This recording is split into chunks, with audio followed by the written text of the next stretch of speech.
show you how to duplicate your website in Hotjar website builder. Once you're inside your Hotjar account, click on websites from the top menu. Then next to the website you want to duplicate, click on these little three dots and select duplicate website.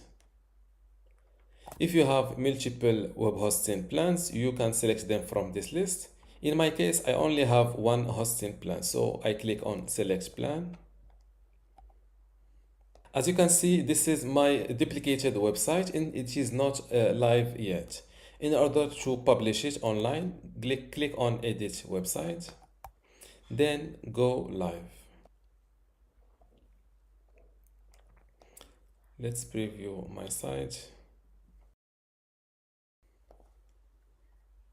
Don't forget that if you use some analytical tools like Google Analytics or Hotjar, for example, the IDs are also duplicated. So in order to avoid corrupted analytics, you need to remove your codes or your IDs from the original or the duplicated one. That was all for this video. Don't forget to give it a like and also subscribe. Thank you.